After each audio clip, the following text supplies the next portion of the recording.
Outbreak is a community gaming event catered to our competitive and casual players. You'll find our grassroots community-led tournaments in the main stage, giving our local community players the spotlight to show off their skills. We have community activities such as casual gaming corners, plushie parades, stamp rallies, and doodle boards to keep casual players engaged.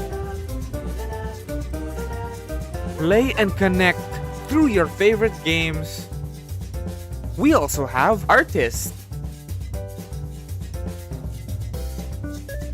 and merchant exhibitors. Bring home something memorable from the event by dropping by their booths, because I know I will. Celebrate community, gaming, and art.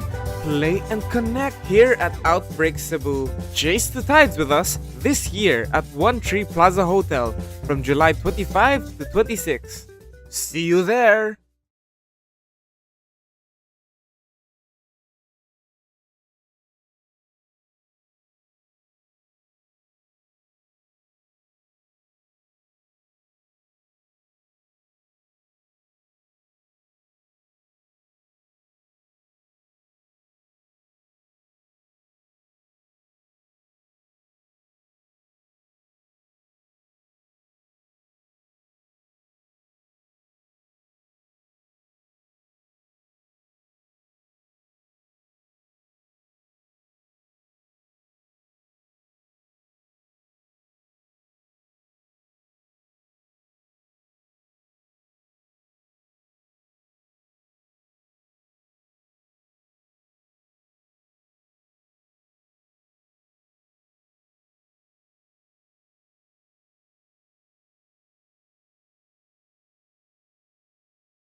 We are...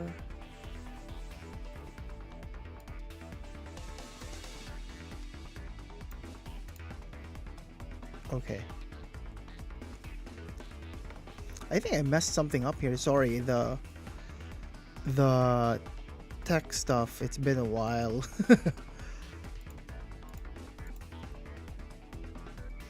Okay, so right before we go into top cut, I'll just... I don't think I was able to... anything I said earlier was heard. Let me just backtrack. Yeah, okay. So I'm gonna pull up some ads just to, pay the bills. Right before we go into top cut. So everyone tuning into the stream, I'm going to let that play out for a bit and then have a few words right before we go straight into the last few matches of the 7th midweek smoke.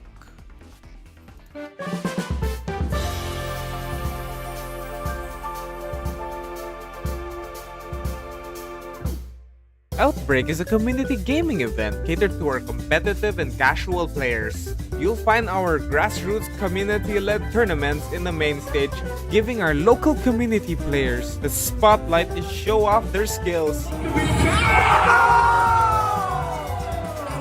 We have community activities such as casual gaming corners, plushie parades, stamp rallies, and doodle boards to keep casual players engaged. Play and connect through your favorite games.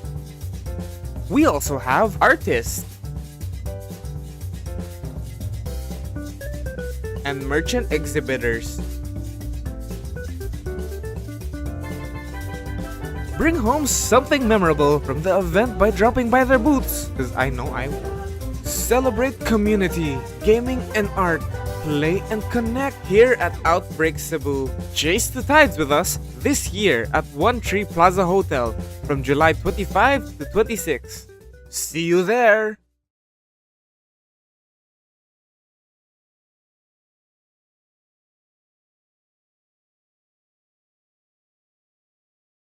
Okay, just trying to go through a few things here. Outbreak will be happening this weekend, but there will also be another tournament. I'll be bringing that up real quick. So right now, Outbreak is still available until midnight. You can pre-register. We do have walk-ins available. It's going to be slightly pricier and the team sheets are not going to be as nice. We always have custom team sheets in Outbreak, so you can trust the production is going to be good. We have a few things in store as well. And I think anyone who joins, it's going to be an experience. So I hope you take my word for it. It is a very fun weekend. If you are in Cebu, please consider joining. Because other than joining for fun, if you do win, we have an 11,000 plus prize pool right now. So that's pretty nice. Honestly, it's pretty darn good. So again, if you are in Cebu this weekend, be sure to check out Outbreak Cebu. We are going to have a VGC tournament, and yes, walk-ins are available.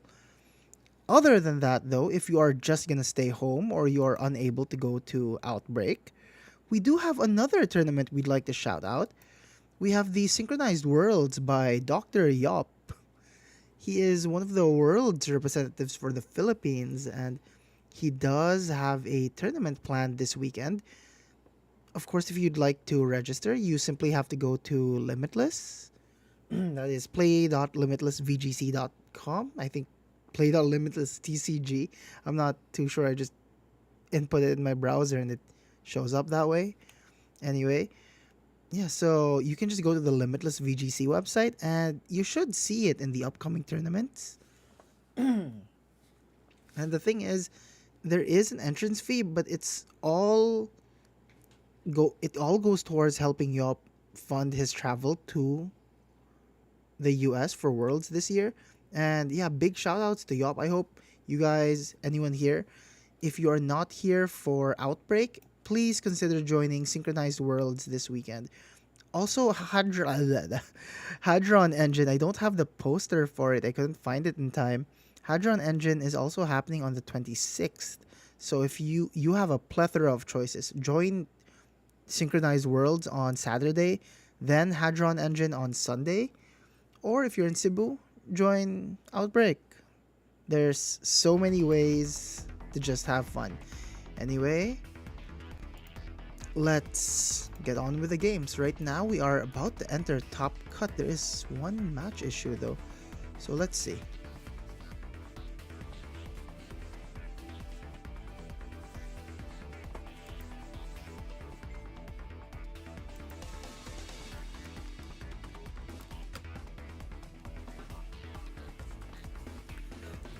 So I think there's an issue overall with everyone's internets, and I'm not sure what's going on.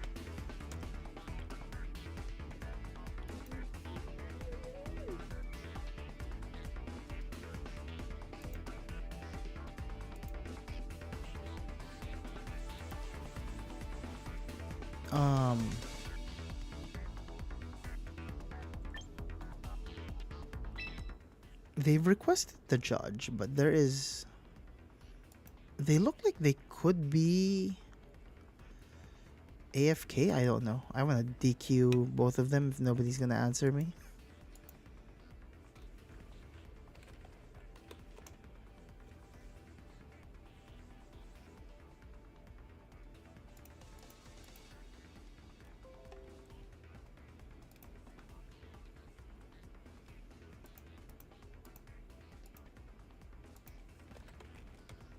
Alright, so that's been cleared. I'm about to enter us into Top Cut. What? One open match issue. Okay. So now I'm about to set up the next phase. This will be Top 8 single elimination. Very standard for VGC. Okay, we are now gonna pair the next round. Okay, so in Top Cut we have Neil Nava, Milan, Kent, Abin, Travis Chard Dagongdong, I think that is Hero, Lawrence VGC, Yop, and Ray Rebolios. So shout outs in the chat there. Anyone who wants to check out very specific matches, let's get right into it. Actually, I think I'd like to observe the top seed. No, who is available?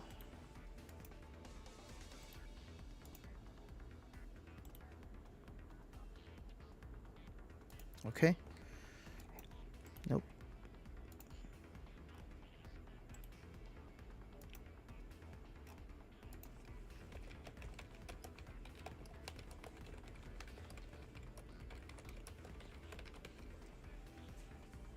Okay.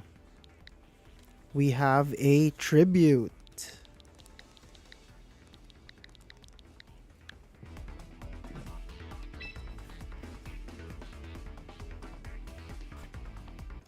So we're gonna be fighting Lawrence. We're gonna be seeing Lawrence. I can say that name. I swear to God, I can. Lawrence VGCJ versus Travis Chard Dagongdong Silver. So this will be Lawrence versus Silver. Let's load up both of their team sheets so we know what we're working with. Lawrence is working with a Pelipper Venusaur with that Gardevoir. Gardevoir is a Mega Gardevoir with the Trace, by the way. So yeah, no Trick Room though. It's gonna be Psychic, Hyper Voice, Calm Mind, Protect on the Gardevoir. And it is Spirit Break on the Grimmsnarl. Quite interesting. On the other hand, Silver does have a very standard Big 6 composition. Tried, true, and tested. The standard Charizard Y Mega. But the thing is, this Sylveon does have Yawn and Hyper Voice. There is no Hyper Beam on this Sylveon. Not Detect, but Protect. Darkest Lariat on the Incineroar because boosts are a hell to deal with, especially against our Chaladon. The Farigiraf is somewhat standard, no Protect, Thunderbolt, Helping Hand. And we do see the secondary Mega in the Aerodactyl with that Rock Slide, Ice Fang, Tailwind, and Wide Guard. This Aerodactyl isn't capable of defending itself, but it can defend its team against those spread moves. Life Orb Garchomp, Fairy Feather Sylveon, all very standard here. Actually, the Rain team on Lawrence's side is one to look out for a little more. So, yeah, let's not talk too much. Both players are starting. Silver will be starting the battle with Incineroar and Aerodactyl here, while Lawrence will be retaliating with his only, what a tiny Grimmsnarl that is. So, that very small Grimmsnarl and Venusaur will be the ones leading for Lawrence here. Now, going through the team sheets once more, this is Mega Venusaur, and it doesn't necessarily need to fight in the sun, but it does have the access to Chlorophyll, and it's not like Silver has his Charizard out right now. He can just go straight for the Tailwind or the Ice Fang here if he wants to go aggressive, but Fake Out Pressure is in fact on Silver's side. But Lawrence isn't gonna take that. He decides, I don't think I want to deal with this right now, but he still gets faked out anyway despite switching his Venusaur into the Archaladon. Fake Out will be stopping this Grimmsnarl from doing anything. A critical hit from the Aerodactyl as well with that Rock Slide. Both! Aerodactyl on Silver's Aerodactyl has just performed a double critical hit. No misses here, but two very clean hits. This tiny Grimmsnarl though on Lawrence's side, it probably wants to set up a nice Reflect here. But yeah, this Incineroar just kind of stopped it completely, and it took so much damage. Not exactly the position you want to be in, especially on turn 1, but our Chaladon did manage to get a single boost in stamina. So yeah, we will be seeing Grimmsnarl will in fact be using Reflect here, trying to make sure that the damage coming in is just that much less. Our Chaladon shrugs off another Rock Slide. Our Grimmsnarl finally able to just take that Rock Slide a little better. No crits here. Our Chaladon is at +2 now though. 2 boosts into its defense. Aura Sphere into the Aerodactyl. Unfortunately doesn't do all that much damage. Parting Shot will be going into the Archaladon, weakening it, but it does have Electro Shot, so it can boost its attacks or its special attack back up again much later once the Pelipper comes in, provided this Pelipper is in fact in the game. Silver will be using that Parting Shot, and in goes his Charizard. Now the thing is, Silver has decided to not Mega his Aerodactyl. Perhaps he's choosing to Mega the Charizard, but if he Megas here, he's gonna be a little prone to a weather change, provided the Pelipper is in the back on Lawrence's side. The Grimmsnarl is also able to just use Light Screen here, so that's definitely something it can do. But yeah, there will be no waiting here, there's going to be no gambling. Who cares if the Pelipper could be in the back? Zard just... Silver Zard just goes for the Mega Evolution into that Mega Charizard Y. And brings the Sun with it. Just setups all around. Grimmsnarl will also be using Light Screen while the partner Aerodactyl opts for a Tailwind, speeding up his side in the field. Without the Light Screen, that would have definitely KO'd the Archaladon there, but Archaladon is just Archaladon for a reason. Light Screen helps it survive, and it manages to just fight back completely, knocks out the Aerodactyl with the Dragon Pulse. Bit of recovery at the end of the turn. Who will Silver be sending in next? I believe the Aerodactyl's job is done anyway. It's not gonna Mega Evolve, it's already used the Tailwind, and now it is time for it to go. Yeah, I'm done. Sorry. Incineroar will be coming in to replace that Aerodactyl, and Fake Out Pressure is once again alive on Silver's side. I don't think this Grimmsnarl would want to take a hit or two, but it might really want to hit a Spirit Break into the Charizard slot. but there will be no Spirit Breaking here into the Charizard. However, Spirit Break can still break the spirit of that Sylveon, but no breaking of spirits will be here for the Sylveon either. Pelipper will be tagging in for the Grimmsnarl, while Sylveon tags in for the Charizard. Incineroar, on the other hand, will parting shot into the Pelipper, and because the only partner it has in the back is the Charizard will be coming back, and the weather has changed into rain. From sun to rain, back to sun. Our Chalodon going for that Electro Shot, read like a book, has to charge it up completely. There's no rain for it to quick charge here. The sun is alive. It's bright, sunny, and very warm. 2 turns of Tailwind left on Silver side, while Lawrence does have both Light Screen and Reflect up. Our Chalodon is just kind of a sitting duck here. It's gonna have to take a very painful hit from both of these Pokemon. But yeah, Pelipper will be using Wide Guard here, trying to protect itself from the Hyper Voice and Heat Wave from the Charizard. But Charizard's not having any of it. Weather Ball will be hitting into that Archaludon, but the Archaludon just ekes out the survive right there. Boosts just a little more. Hyper Voice comes in from the Sylveon, but the Wide Guard coming in clutch saves this Archaludon, and Electro Shot will unfortunately not go into the Charizard slot, but will hit into the Sylveon, doing a respectable 30%, but 30% just isn't gonna cut it in the long term. Now, Lawrence still hasn't Mega Evolved his Venusaur yet, that's in the back, so there could be a possible pivot here.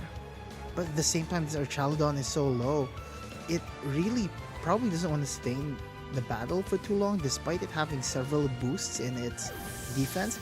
It does also have several reductions in its special attack. And yeah, Silver goes, I think I'm going to preserve the Sun for a little later. Calls Charizard back in and sends in Incineroar. Lawrence, on the other hand, does the exact same things. Calls back his Pelipper and sends in the Grimmsnarl. Sylveon will be using Hyper Voice. No Wide Guard here to protect the Grimm though. Knocks it out. Hardly knew you. But this may signal for this Pelipper to just come back in though.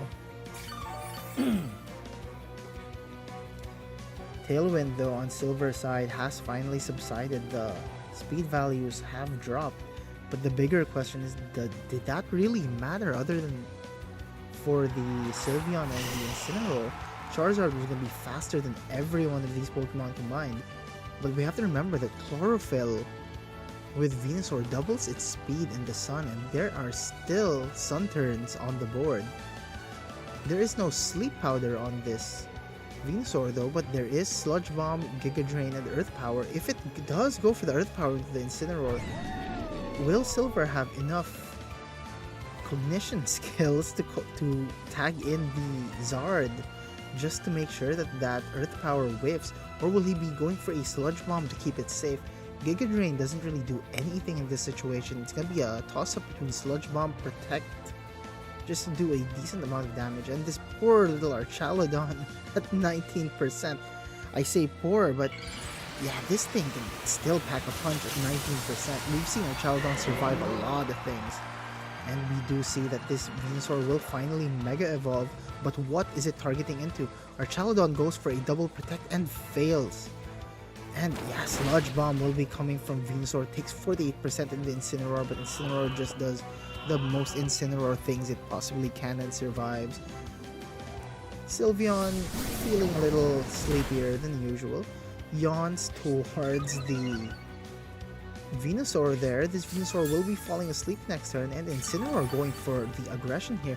Did not go for Flare Blitz, but went for the Darkest Lariat to try and ignore those defense boosts. But even without the defense boost, it appears that Archaludon is just that bulky naturally. Survives the hit. Now sits at a uncomfortable 8%. This is the last turn of Sun. Now the Venusaur can still go for anything here. Go for Sludge Bomb into either target. Of course, the Sylveon would not appreciate getting hit by a Sludge Bomb from this Venusaur. So it will be using Detect here. Well, our Chaladon, naturally faster than the Incineroar, just goes for the Dragon Pulse, bringing it down to its Citrus Berry, forcing it to eat it. And sadly, this Venusaur just low rolls into the Incineroar. Incineroar just survives barely at 4%. Parting Shot goes into the Archaladon. Weakens it just that much more even. And in comes Charizard, of course. But the difficult thing here is it has entered the field a little too early for what it might want to do though. But at the same time, this Venusaur at the end of the previous turn has fallen asleep due to the yawning Sylveon. This game can go either way, considering that the Pelipper in the back is still active. This Charizard is gonna have to switch out and come back in, put the sun back up. But our Chaladon is just so low right now that it could go for another Protect, but that seems a little counterintuitive. Incineroar will be tagging in for the Charizard though, probably to try and bring in the sun in the future turn, but our Chaladon is going to defend itself even more, just slowly getting those leftovers recoveries up and running. Sylveon constantly using Hyper Voice, just not very effective in the Venusaur. It doesn't really do much despite Sylveon's reputation for the damage it does. But time is running out for Lawrence's side. His screens are fading. Reflect has just eked away, and now Light Screen, the last bastion of defense against this Sylveon and this Charizard, is about to expire this turn, while he still has Fake Out pressure on this Incineroar. He can very easily just Fake Out into your Chaladon and get the follow-up KO with the Sylveon, but Lawrence sees, okay, I don't think I'm gonna do that. Calls in the Pelipper in that Chaladon space anyway. The boost apparently doesn't matter all that much anymore anyway. Fake Out will be hitting the Pelipper as well as Hyper Voice. The last turn of Light Screen saving it from a KO, bringing it down to its Citrus Berry, forcing it to eat. Light Screen will also finally be wearing off on Lawrence's side, like I said, but this Venusaur has now had enough sleep turns and is probably ready to wake up here. And while the sun isn't really up, it can go up.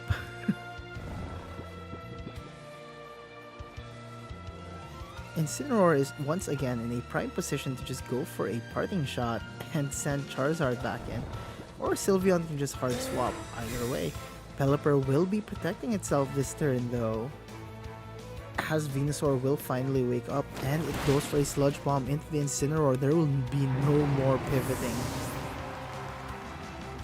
Sylveon roars some more with its Hyper Voice, does more damage than the usual, but still not as much as you'd think towards a Venusaur. Charizard Y will come back once more with the sun. So the sun has been overridden. All Lawrence has to do is to properly position this Pelipper by sending in our Chaladon, but is that really something he wants to do in front of this Charizard and give it a free turn to hit anything? Or will he just send in his Archaladon for a free switch? I mean, if it goes down, the Pelipper just comes right back up.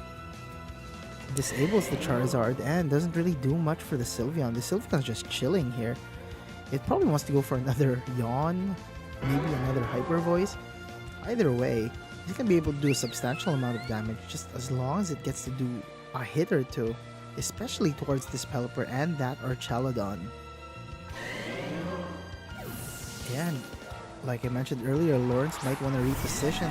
He calls back his Pelipper and then sends in the Archaladon while protecting his Venusaur, trying to just make sure that if something had to go down this turn, let it be Archaladon so that I can send this Pelipper back in on the next turn.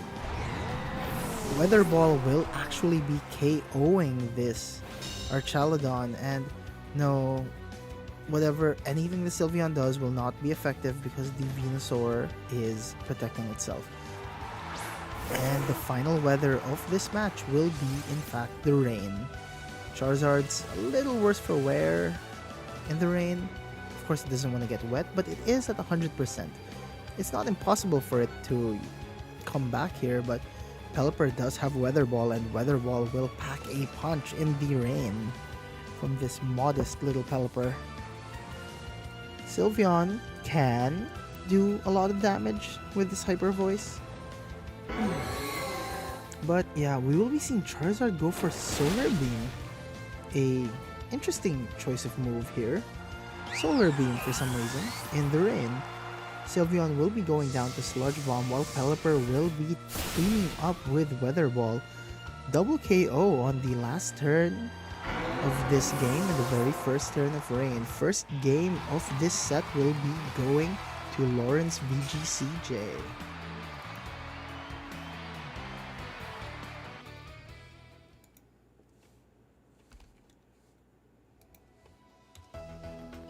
Okay, let's enter game 2.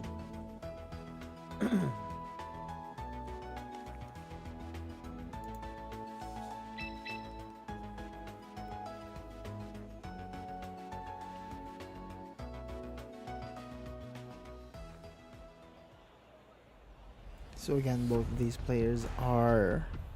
We just saw them in action earlier. And they seem to have a penchant for just good positioning overall.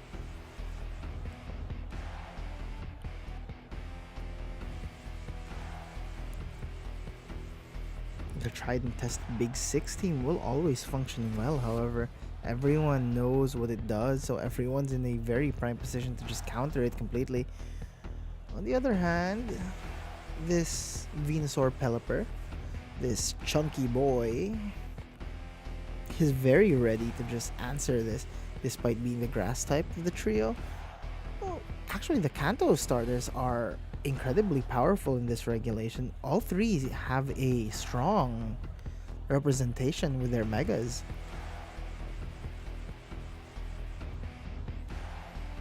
The bigger question is, will we be seeing any adaptations from either of these players in order to adjust their playstyles against each other?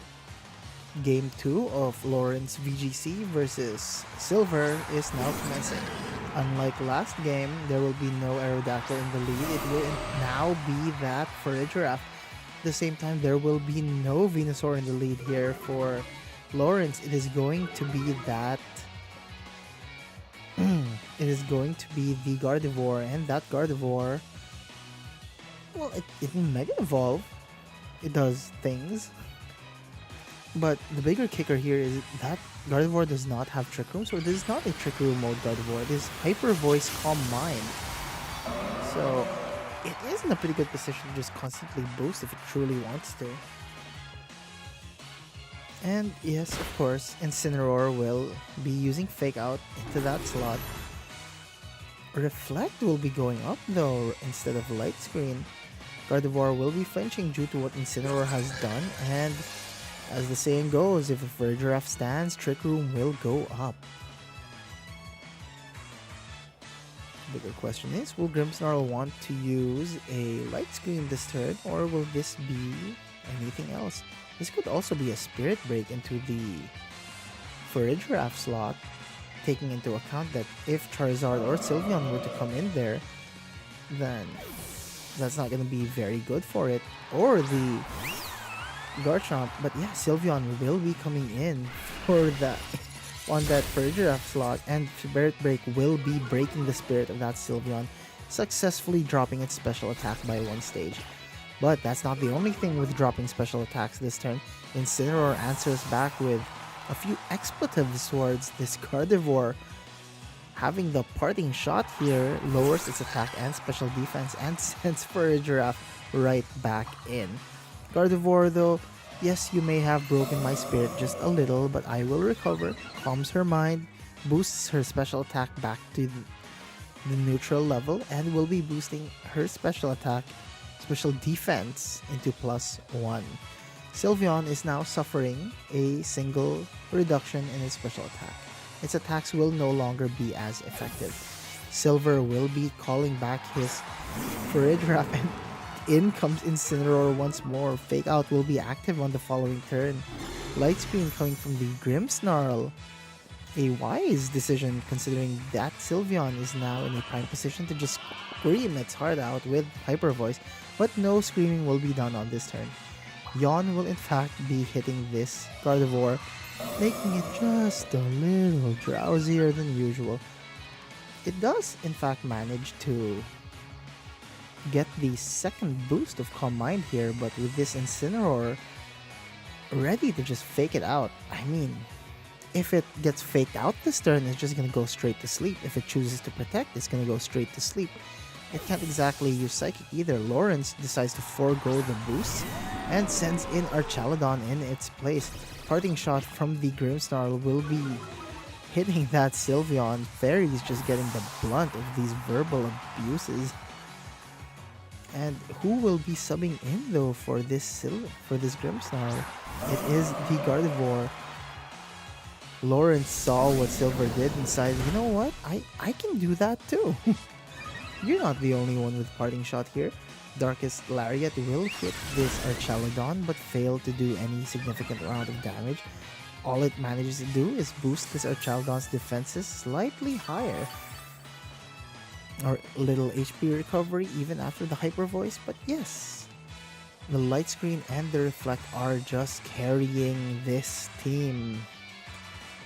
Gardevoir now has a very, very nice position to just go for a Hyper Voice, or perhaps it would like to go for Calm Mind even more. Silver, not wanting to take any more of this smoke, will call back his Sylveon and send his Farigiraf back in. It has been a cycle between these three. Parting Shot will come from the Incineroar, screaming expletives once more into this Gardevoir, just taking the blunt of these verbal attacks from that cat. Will be going back into its Pokeball, and out will finally be this Charizard rather than this Sylveon. And Archaludon just goes for the raw Electro Shot here. No rain, no problem. Successfully gets the special attack boost despite its troubles, but that will definitely launch into something on the next turn. Farigiraf and Archaludon though will be munching just a little bit on their leftovers, and that was the final turn of Trick Room. But who knows, maybe Trick Room is just gonna go back up. This Farigiraf is back on the field. Charizard will be Mega Evolving into that Mega Charizard. Why though? Why though? Why not? The Sunlight will be coming with it as Drought finally comes in. Helping Hand from the Farigiraf. Will this be a Heat Wave though? Gardevoir a little faster than the Charizard. Hello? We'll be using Calm Mind to try and mitigate some of this incoming damage. Weather Ball. Helping Hand Weather Ball into the Archaludon will guarantee the KO. Archaludon just goes down. No Electro Shot will be coming from the Archaludon this turn. A fantastic play by Silver. Rather than going for the Heat Wave, goes for the guaranteed KO on the Archaludon.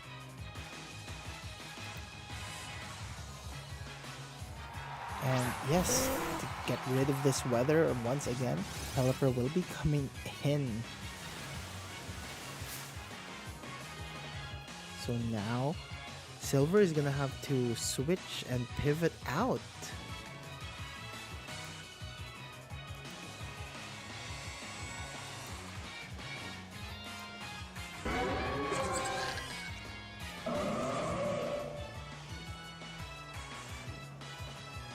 So yeah.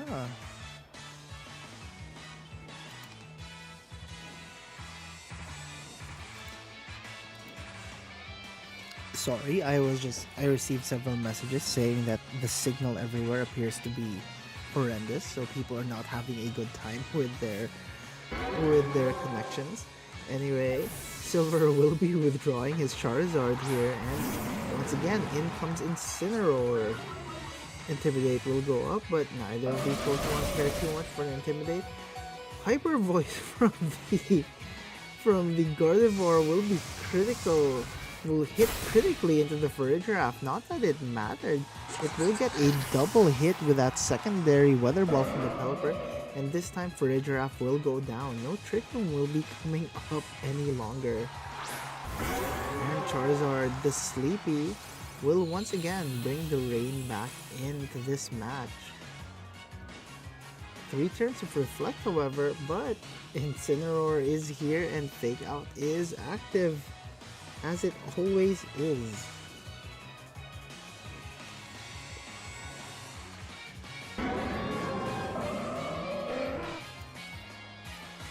Crazy.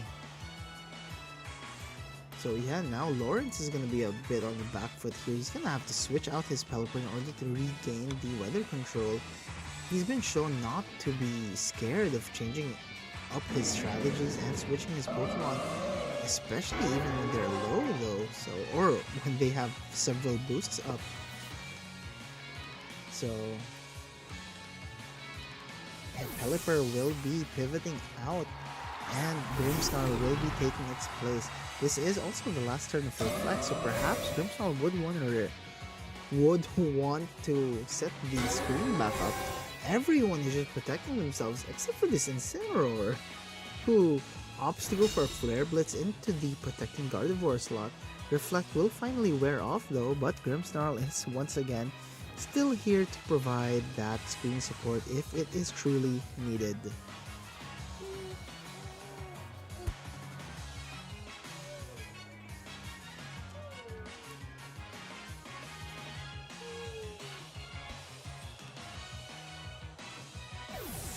Silver will be calling back his Charizard here and will send in that Sylveon. Parting shot from the Grimmsnarl. Everyone is just constantly switching in and out here. And of course, to try and bring the weather control back in, Pelipper will be swapping in for that Grimmsnarl here.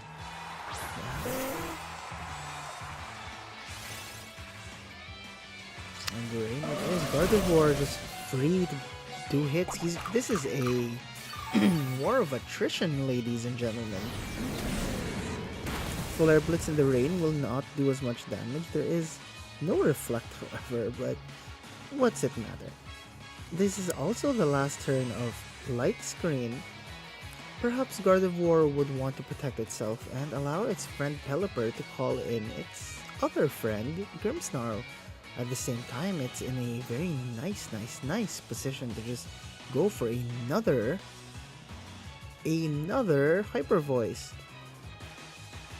It may get the KO here, but that is a very high risk, high reward provided nothing protects themselves and these players forget to click Protect. But yes, Pelipper will once again be withdrawn to try and gain back the weather control much later. And Grimmsnarl will come back in because this Charizard will come in for that Incineroar. Sylveon will once again be protecting itself with Detect here. And Gardevoir goes for a Hyper Voice, but Sylveon protects itself, does about 12%. Was that 12? 22% into the Charizard. Not much, but it's honest work. Perhaps now Grimmsnarl would like to either Light Screen or Parting Shot into the Charizard. Again, the Charizard is in a fine position to just go for an attack. Again, both players just constantly trading.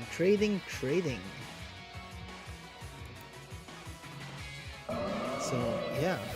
But no attacks will be coming from this Charizard. Silver will be calling back in because Incineroar will once again be coming back into the field. Grimmsnarl will be hard switched into the Pelipper. And this Gardevoir, I'm going to guess, will be going for Hyper Voice and successfully gets the double KO of the Incineroar and the Sylveon. There will be no more switching for Silver at this point. Lawrence VGC may have pinned this exactly where he needed it to be.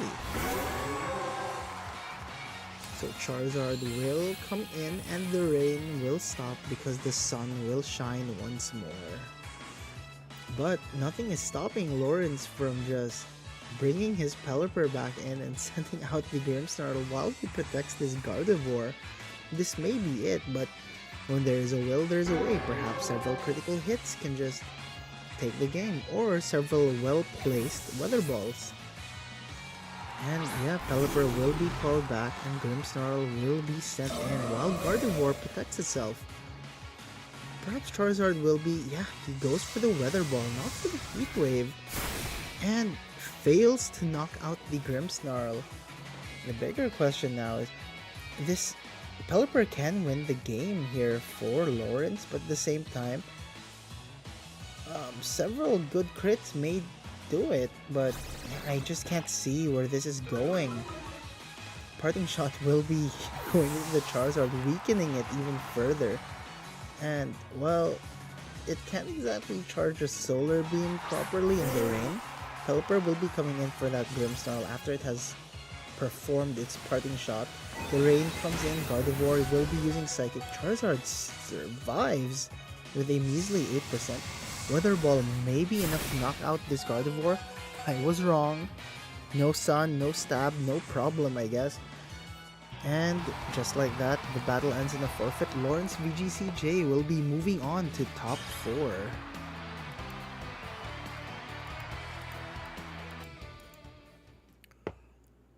Wow, what a hell of a match to cast. Okay.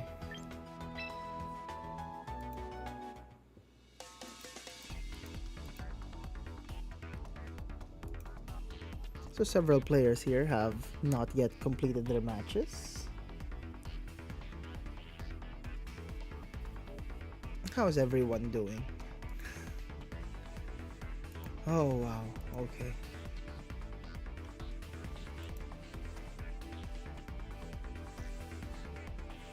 Okay, so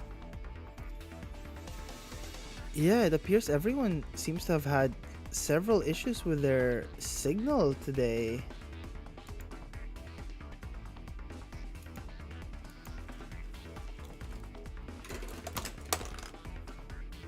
Oh, I dropped my Gundam. Oops.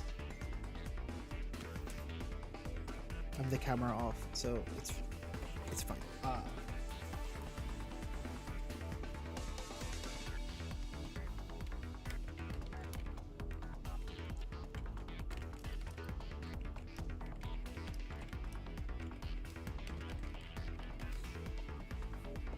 Okay.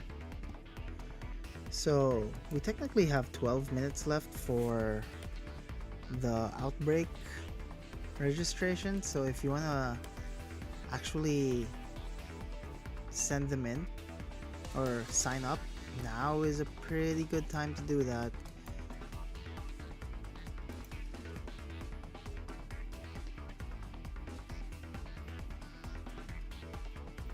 Okay, let's see who's still fighting. Oh, Yop has been knocked out by Ray Rebolios. I believe this is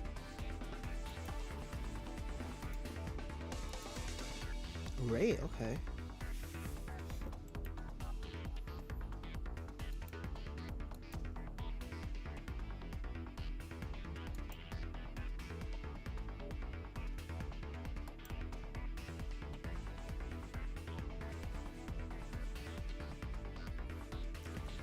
Okay. Yeah, everyone just kind of going nuts with how the internet is for everybody. I hope everyone's having an okay time with their social media, because apparently several people are not.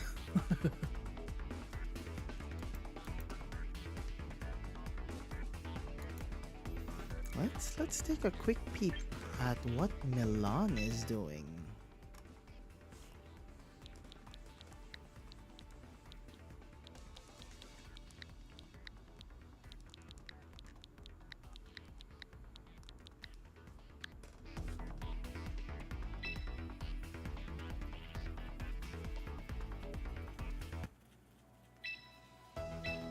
Oh, no, we do not want to join the queue.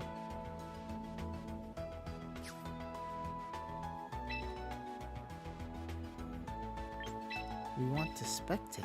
There we go.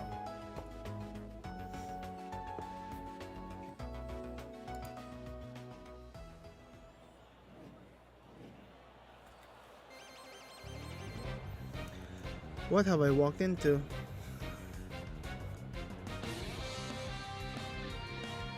Okay.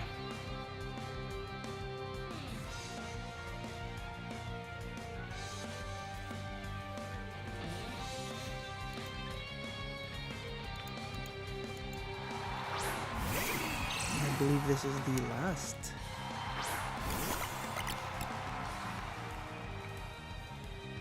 Of course. Yeah, this is a Toxapex. What am I thinking? Yeah, okay. This is gonna take a while. I think I'm going to save my voice. I'm gonna let the rest of the match play. I'm not going to commentate this because I'm not sure if I have the brain cells to keep this going for a little longer. I'm going to get a swig of water. Anyone who needs to do that, go ahead. We'll be going into our top 4 after this.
Okay. Neil Nava. I believe there was another tournament that Neil Nava won recently. I believe it was the Parental Bond. Shoutouts to Enzo. Alright, that concludes the final game of this round. Let us move on to top 4.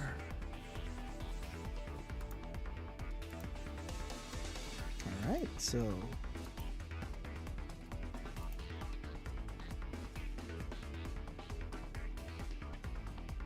oh, nice, okay. We just saw his game earlier, but I think we should watch the current undefeated Neil Nava.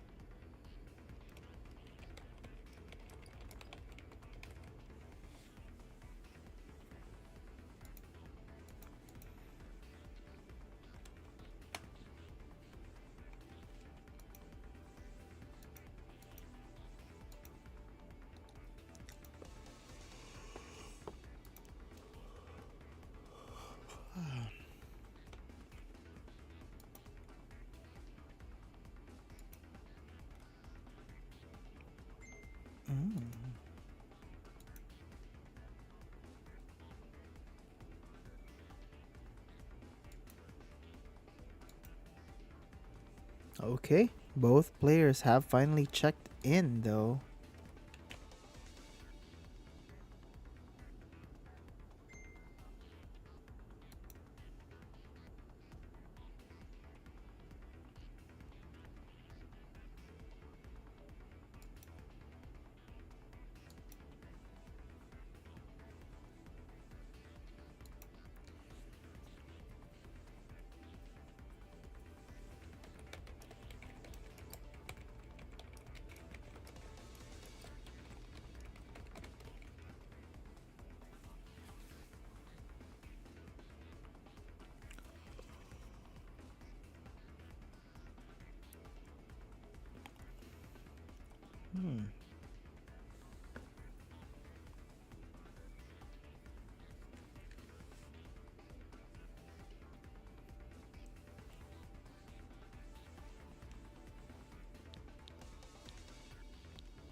Okay.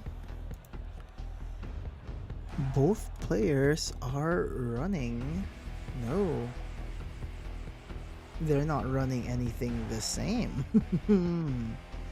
Sorry, I was looking at the wrong team sheet. I was looking at the screen now.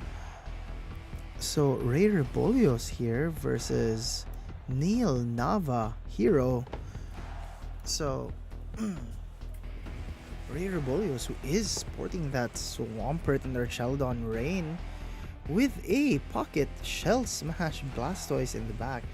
Not much for redirection other than the Sinistra, but that might be all you need for this Blastoise to just go in guns blazing. Grimmsnarl does also have Fake Out and Parting Shot. It's certainly a choice. And on Neil Nava's side, Hero, this is, I believe, the Ben 10 team. A Brazilian player created this team. Revolves around Gardevoir and Komodo. So this will be very interesting to see. Neil Nava is currently undefeated in Midweek Smoke right now. So he will be leading. Neil Nava will be leading with that Golden Komodo and the Gardevoir. Gardevoir traces the ability of that Grimmsnarl, but its moveset doesn't really reflect any need for that. But, well, Blastoise can just Shell Smash here, provided it doesn't get targeted into. The Grimmsnarl does have Fake Out. Not a very typical Grimmsnarl. Fake Out and Parting Shot, all of its moves does have priority, but after it uses Fake Out, it really has no form of damage left. While the Gardevoir and the Blastoise can just retaliate back with more damage here. It can go either way, I think. So yes, Gardevoir will be Mega Evolving here. Has a slight type advantage, well, move advantage with Thunderbolt, Psychic, and Hyper Voice. But the Blastoise will not be having any of it and will be protecting itself. No Fake Out from the Grimmsnarl though, but a Parting Shot into that Gardevoir, lowering its attack and special attack, the more important kind, and instead Sinistra will be coming in. Hyper Voice from the Gardevoir, trying to just poke a bit into the Blastoise, will instead be hurting this incoming Sinistra. Aura Sphere will do nothing into the Blastoise, which was still protecting itself as well. So the thing is, while Ray here looks like he'd want to use Shell Smash to boost this Blastoise, it's going to be very difficult considering Gardevoir is there with the Hyper Voice and Komodo can just... Hell, it also has Clanging Scales, so that's certainly an option it has. But the thing is, Blastoise cannot... If Blastoise does anything, it's going to get hurt. And Water Spout damage goes down the lower your HP. But that's not gonna stop the Sinistra apparently. Sinistra will be going for Rage Powder, but Hyper Voice will in fact just go through that. And like I said earlier, Clanging Scales is definitely an option. This Komodo just really went for it. Knocks out both the Blastoise and the Sinistra. Grimmsnarl will be called back in, but then is there a secondary Mega here for Ray? Or is it actually the Pelipper in the back?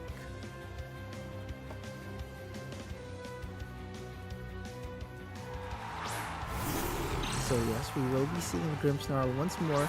And yeah, Pico the Pelipper. Well, the Pelipper will be able to set up Rain here. Everything that wants to make use of this Rain has technically fallen. The Blastoise is no longer there, and Grimmsnarl has no attacking moves.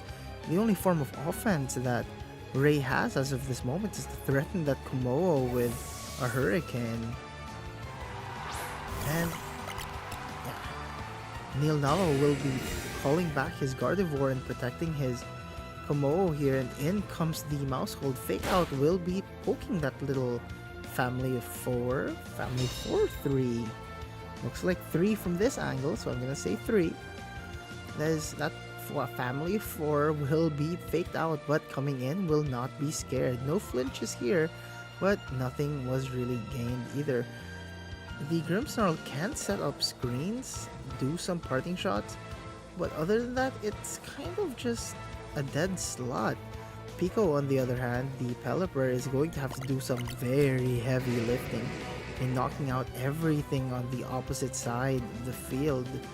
4 turns of rain, which means it only has 4 turns of accurate hurricanes at its disposal, and 4 turns of base 225 power weather balls. But Feint will be poking this Pelipper. No protects are available. Reflect will come up from the Grimmsnarl though, trying to mitigate damage from, well, not that. Draco Meteor from the Komo will knock out this Pelipper. Reflect was certainly a choice. Valuable use of free will. Unfortunately, Reflect did not really reflect anything in that scenario. Oh well. The first game will be going to Neil Nava.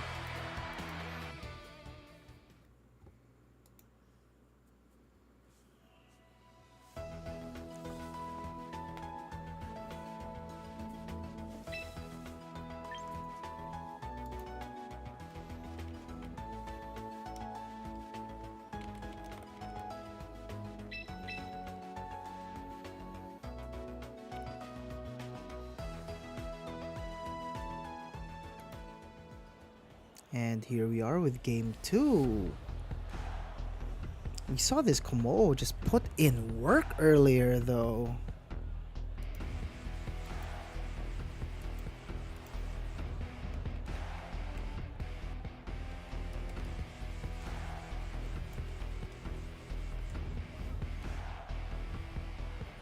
So yeah, earlier we saw that Neil Nava just really didn't let Ray do anything, so the Blastoise strategy didn't appear to work. Water spouting was definitely not available with the case of so many widespread spread moves there. Perhaps Blastoise is not the way to go. And of course, Neil Nava, why fix something that isn't broken? Will be sending out the same leads.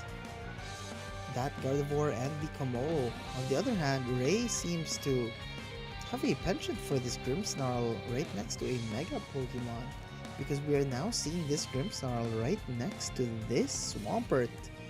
Now, the usual line for this kind of team is that the Grimmsnarl would swap out for the Pelipper through Parting Shot, but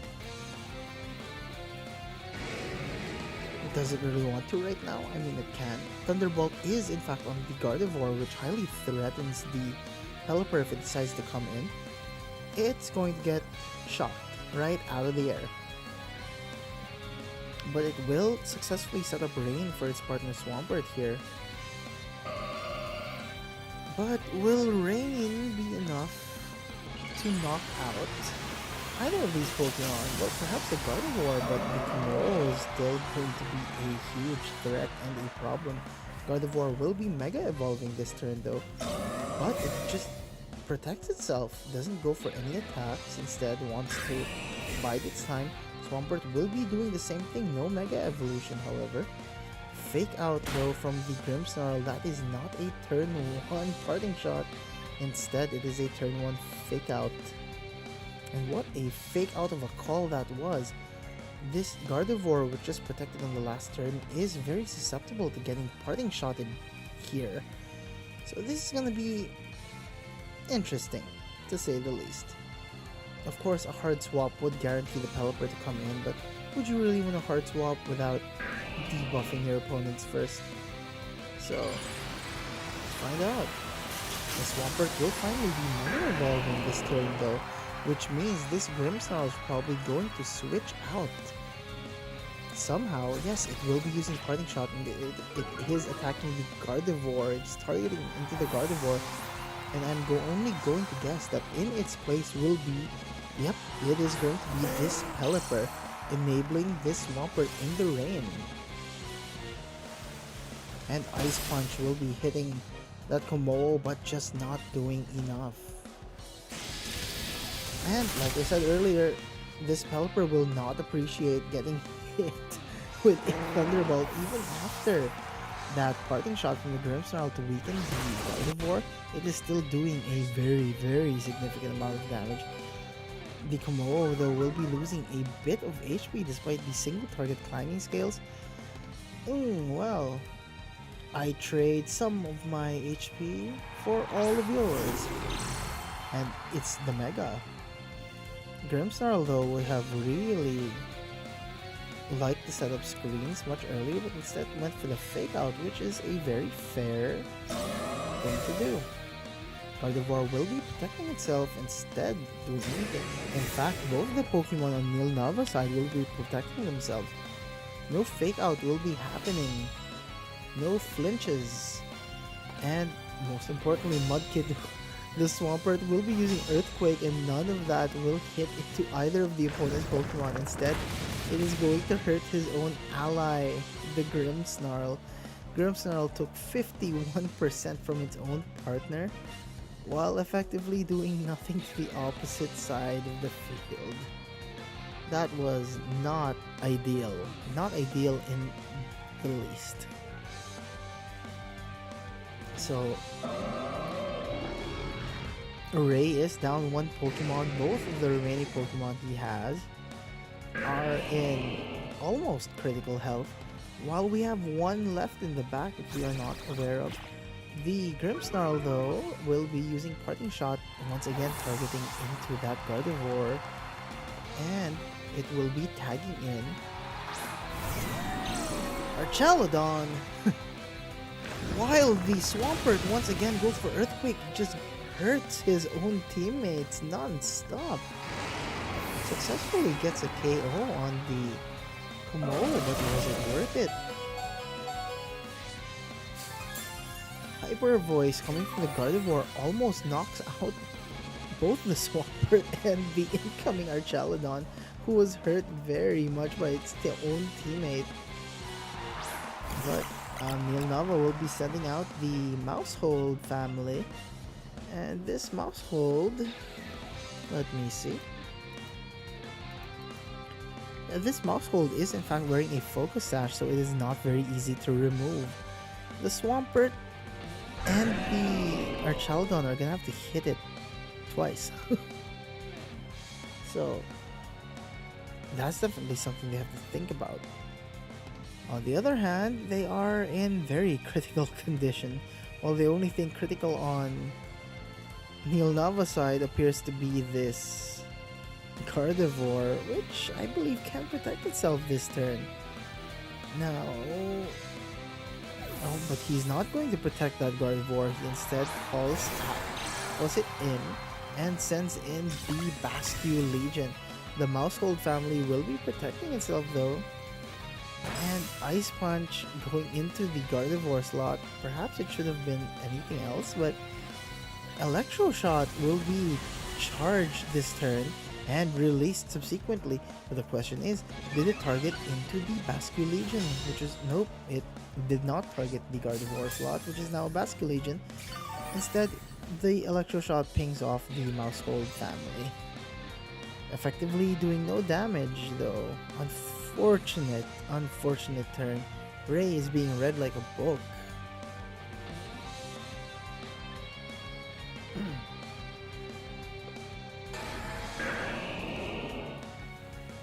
Of course, there's still many ways to skin this cat. The Archaludon will be protecting itself, but the little interaction here, Feint destroys Protect, so now this Archaludon is no longer protected. It will be eating up the Earthquake from its own partner. Neil Nava has successfully forced his opponent to knock out his own Pokemon, while the last respects from the Bascule Legion will be throwing the very last respect it had for this Swampert, knocking it out from 11% to 0. And just like that, the battle will end in a forfeit. Neil Nava will continue his winning streak. at 7-0 and the winner of this set.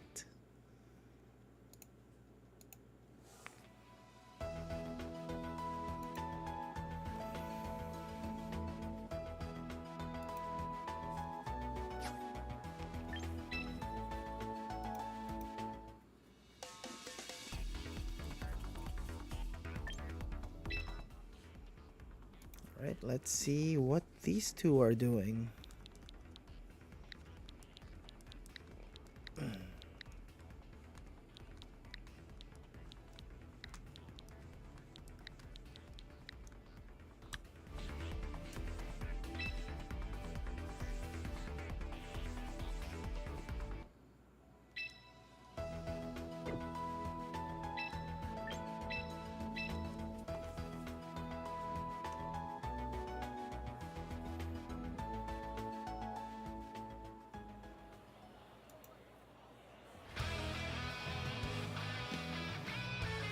Oh, the game appears to have just started, but I will get another glass of water.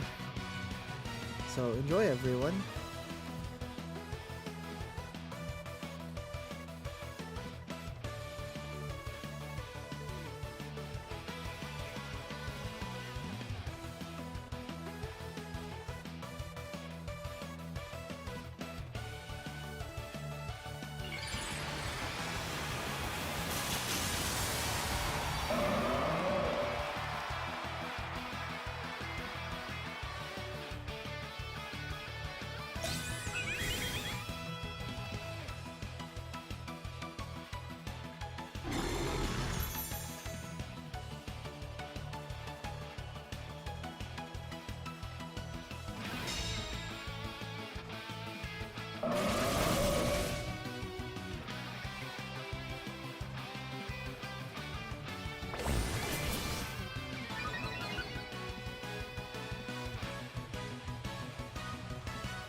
Okay, I believe that was the last match of our top 4. Actually, I don't know if everyone's aware, but there is a bit of a cash prize for midweek smoke here. I know it isn't much, but for the top 4, I hope you all stick around because there will be prizes for each and every one of you. I've divided 1,000 pesos, a very, very generous donation from our very own Louis Valencia. Logic. So he has given back to the community. He gave us a 1,000 PHP donation for prizes. So I will be giving the winner of Midweek Smoke 500 pesos.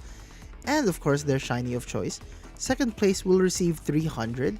Third and fourth, who we have just crowned, will be receiving 100 each. So please DM me your Gcash numbers so that I will be able to send you some extra money. It isn't much, but it's honest work and very well played on everyone's parts.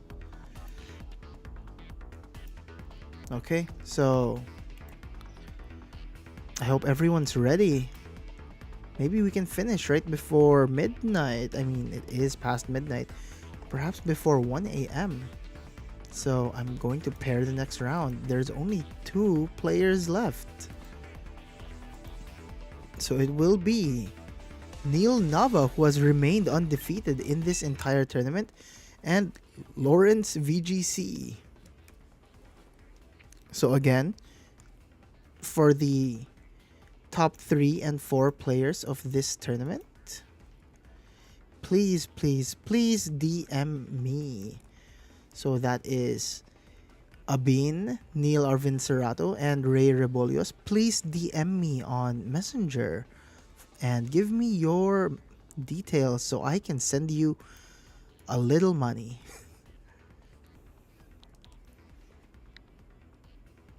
Of course, you can also ask for a mega. I will give it to you. Actually, I will be giving both of you Staraptors because why not? I've got 50.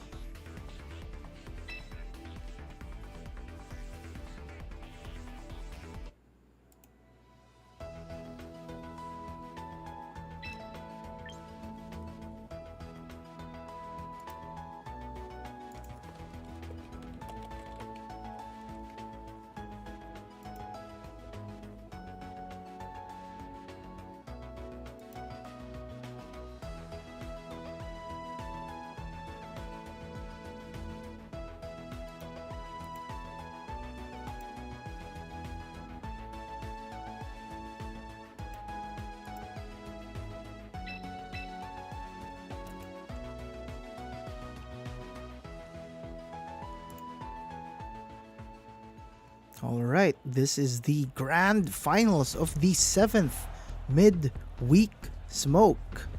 So Lawrence VGC in the blue and Neil Nava currently undefeated in the entire tournament in the red.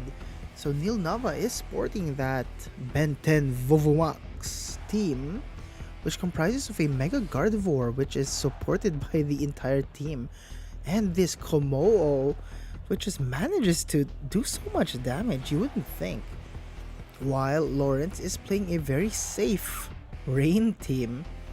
Of course, Pelipper not so safe with the Gardevoir having Thunderbolt, but we've seen Lawrence play very well, pivoting in and out, trying to make sure that he maintains momentum and advantage. So I really can't wait to see how this is going to play out.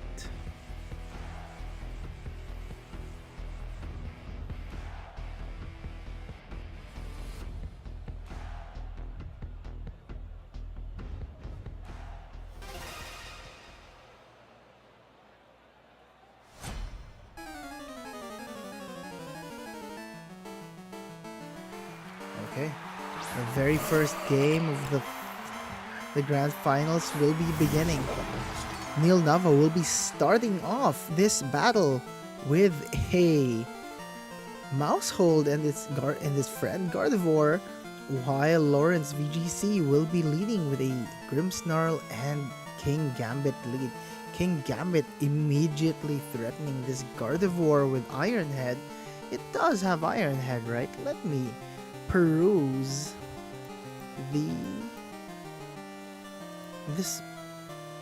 yeah, it does in fact have Iron Head. It does not have Protect. This King Gambit is just gonna go all out from the get-go. Both players do have a Gardevoir, but we don't know if Lawrence is using his own Gardevoir this time around. But yeah, I wanted to say Ben 10, but Neil Nava will be Mega Evolving his Gardevoir here, immediately going for that very fancy dress, while all the partner Mousehold, this is a female Gardevoir, right? Well, the partner Mousehold will be using Follow Me to make sure it stays safe. But on the opposite side, on Lawrence's wow, Grimmsnarl will be setting up Light Screen, which appears to have done very, very much damage into the Grimmsnarl. Just huge damage being tossed around left and right here. Hyper Voice almost knocks out the Grimmsnarl through Light Screen. That was a horrendously high amount of damage. King Gambit though retaliating just as hard with a critical hit into that Mousehold. 2 hits to secure. 1 hit better, but it was wearing a Focus Sash, so it probably wouldn't have mattered too much. 2 hits all the time. But the real question is, what is this Grimmsnarl gonna do? It can switch out, but whatever's coming in is gonna have to eat a lot of damage from another Hyper Voice. Mousehold will once again go for Follow Me, but Grimmsnarl will retain its ability to just put on pressure with screens. or rather reduce pressure with screens by putting up reflect, but well, you're not going to be able to reflect a hyper voice despite the light screen being up. That was still a 2-hit KO. That goes to show just how powerful Gardevoir is when it manages to Mega Evolve with that Pixelate ability. Kowtow will be securing the KO on the mouse hold though. 1 for 1, a trade for a trade. And in its place, Neil Nava will be sending out his own King Gambit, while Lawrence VGC will also be sending in his own Gardevoir. Both players are now mirroring each other almost completely, but the biggest difference is Lawrence has 2 screens up. He's able to take hits just a little more, or a little bit better than the side on Neil Navas. But this brings the question, is this going to speed tie? Or are we going to see some very definite speed interactions here? And yes, we are. King Gambit on Lawrence's side probably can't take another one of these hyper voices, but perhaps it doesn't have to if it successfully manages to take out the Gardevoir on the side of Neil Nava. Mega Evolution from Lawrence's own Gardevoir, and we will be seeing that the King Gambit goes for a Sucker Punch, but fails to get the KO.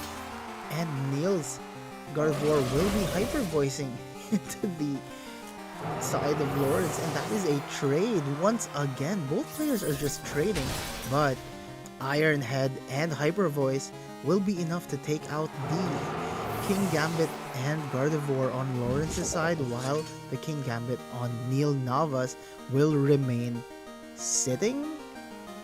Let's call it sitting.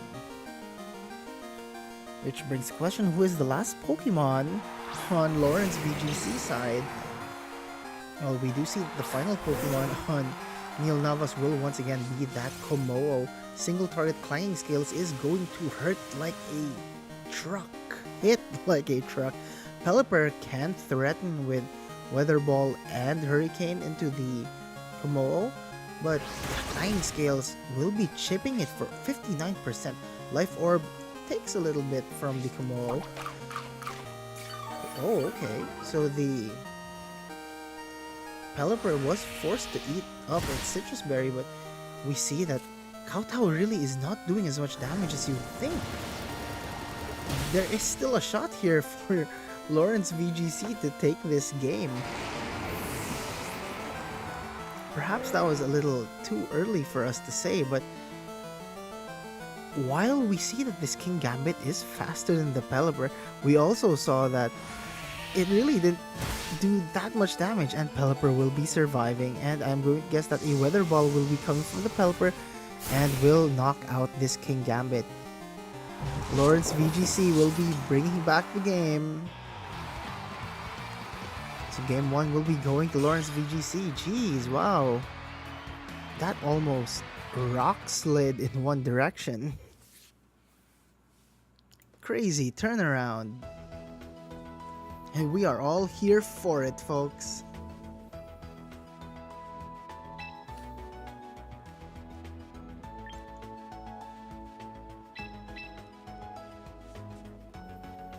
Imagine that, Pelipper, their last remaining Pokemon, and just takes it all out. Crazy work. You love to see it.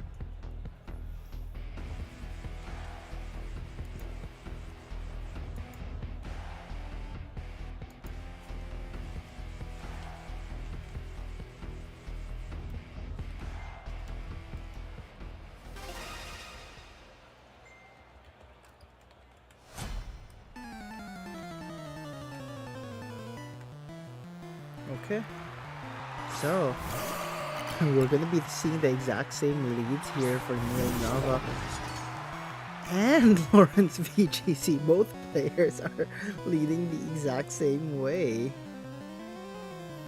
Huh.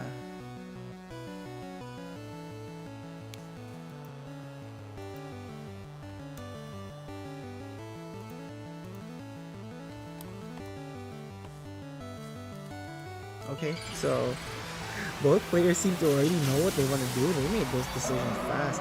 Mega Gardevoir will be, well, Gardevoir will be Mega Evolving into that Mega Gardevoir for Neil Navas. And will go for a Protect this time around. And Light Screen will go up on Lawrence VGC's side. And of course, oh, Super Fang from the Mousehold, but Kowtow will go into that Gardevoir slot and do nothing. What a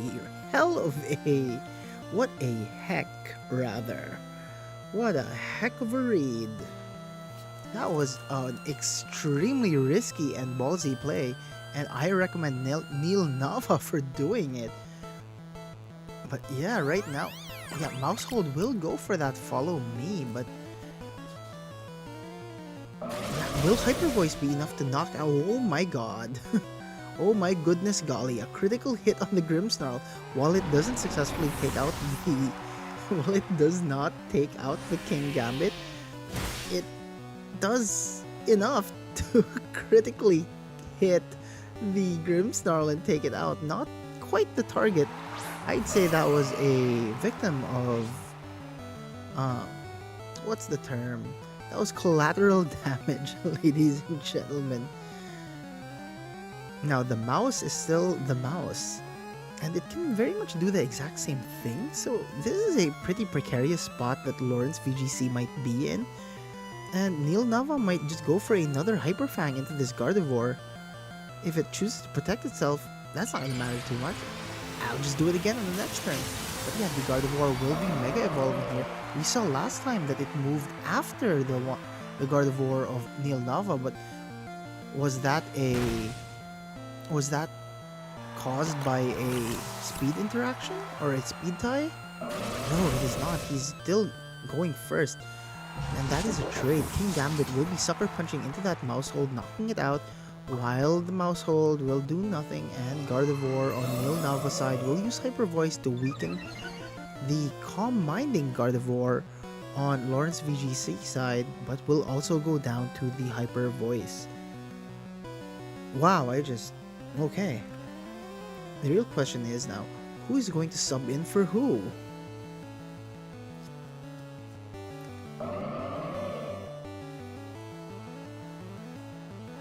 Both players taking their time, but yeah, Neil Nava will be sending in his own King Gambit, while Lawrence will be sending out his Pelipper, the hero of Game 1. Get it? Pun intended, hero against the hero. But only Light Screen is up for Neil Nava. If this King Gambit chooses to Iron Head into this Gardevoir, I picture it's not gonna appreciate getting smacked. So yeah, it will be protecting itself this turn. While yeah, we saw this interaction happen as well. Pelipper will be going down to a single Thunderbolt from the Gardevoir on Neil Nava's side and will pin this Gardevoir into with an Iron Head.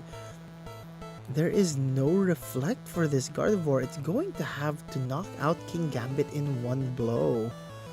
Both Pokemon on Neil Nava's side extremely healthy at 100% though. Sucker Punch will be bringing this Gardevoir down to 15%, and like we saw earlier, Embrace the Gardevoir on Neil Nava's side is faster, so it moves first, successfully gets the KO. Game 2 will be going to Neil Nava, and we are going into a Game 3 situation. We love to see it here at Midweek Smoke. We love to see it any Grand Finals. What am I talking about? Both players just getting straight into it once more.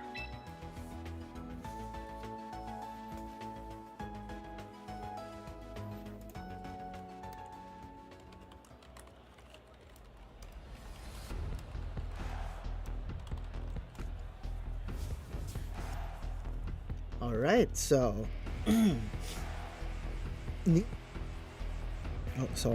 Neil Nava has not done... He has not swapped his leads in the past two games. Actually, neither player have swapped their leads in the last two games, and it kind of worked out for both of them one way or another. But yeah, this can go either way. Positioning is the key here. We know that the Grimmsnarl is probably the key to victory for Lawrence here, considering how much slower his Gardevoir is. Neil, on the other hand, probably just wants to... Well, he is a hammer. I'd like to believe that the team Neil is using is a hammer, and every Pokemon on Lawrence's side look very much like nails. So when everything is a nail and you are a hammer, you're gonna wanna hammer all of those through. And I wager that Lawrence will want to tank through them, survive, and dent that hammer enough to knock it out of the hand that holds it. But again, we will be seeing very similar leads, but there is an adjustment. A single small adjustment for Lawrence. Lawrence is not anymore leading with his Kingambit. Instead, he is leading with his own Gardevoir. Both Gardevoir staring each other down. We know that this Gardevoir on Neil's side is faster, so it's going to be able to retaliate and do a lot of damage from the get-go. But if this Grimmsnarl manages to just get the light screen up, that damage is going to be deteriorated so much to the point that it could be shrugged off, especially if the Gardevoir on Lawrence's side manages to even get a single Calm Mind.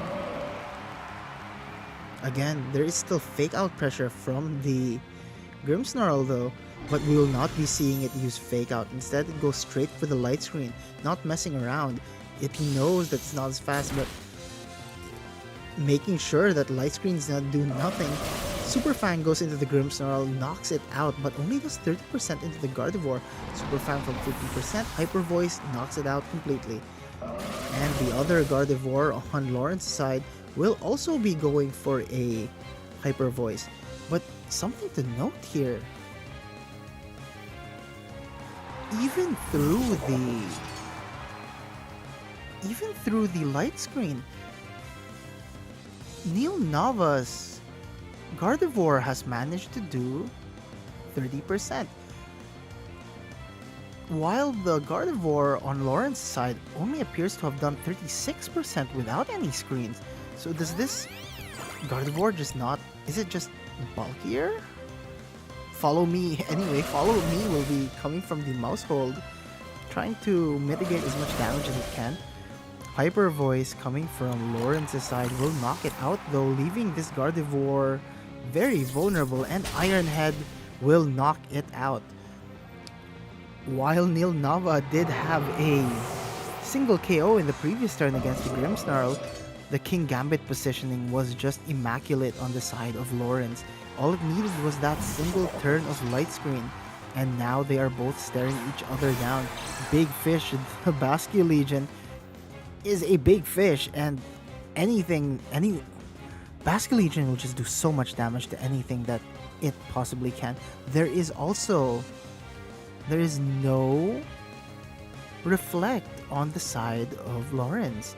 Will he be able to mitigate enough damage? Will his Sucker Punch do enough damage into this Basculegion to knock it out before it manages to knock out the Kingambit or the Gardevoir at the same time? Oh, there's another Kingambit on the other side of the field. But yeah, we will be seeing that Lawrence's Kingambit will be using Sucker Punch, but it is not enough damage. And Last Respects will be hitting into the Gardevoir, knocking it out, showing zero respect for it at all. We now see that this Gardevoir really is that slow. And Big Blade, the Kingambit, will be using Low Kick into the Kingambit of Lawrence. There was a double KO on the previous turn, and there's a double KO now. Hard to believe this is about the 4th turn of the game. Or am I wrong? It's the 3rd. Now Pelipper is the only one standing here. Light screen on the field, but what's light screen gonna do? Kingambit can just... oh, of course. Last Respects will be hitting this Pelipper, bringing it down to its Citrus Berry, but other than that, what's going to be able to do? It also doesn't appear to be fast enough. It will be taking a Kowtow Cleave and will be getting knocked out. Game 3 and the set and the entire tournament will be going to Neil Nava. Congratulations, Neil Nava. You have won the 7th midweek smoke. So again, if you are listening, Neil and Lawrence, fantastic jobs. You have both earned a prize. Please DM me if you can. First place will be getting 500 PHP. Second place will be getting 300. And don't forget, you have a choice of a free mega. We are celebrating birds. As a non-fully meta pick, we are celebrating birds. You have a choice of a Blaziken, a Staraptor, and a Pelipper, just because, Pelipper. So please DM me. It would be very, very nice if you did, because I'm gonna have to chase after you guys if you don't. Anyway, that would conclude the 7th midweek smoke. I will be announcing the next one sooner than later. No camera for now, guys, but yeah, thank you so much for coming. I know that I only streamed the upper half of Top Cut, but it's because of Outbreak. We are preparing so many things. We will be back to a regular scheduled full stream of midweek smoke in the future, and with more production value. Believe it or not, we are working on a lot of things. So yeah, I'm not gonna take too long. Thank you so much for watching, and winners, I will hunt you down and I will make sure you get your prizes. So expect me in your DMs. If you don't, slide into mine first. So this is Vince Gubertator signing out, and thank you so much for watching Midweek Smoke.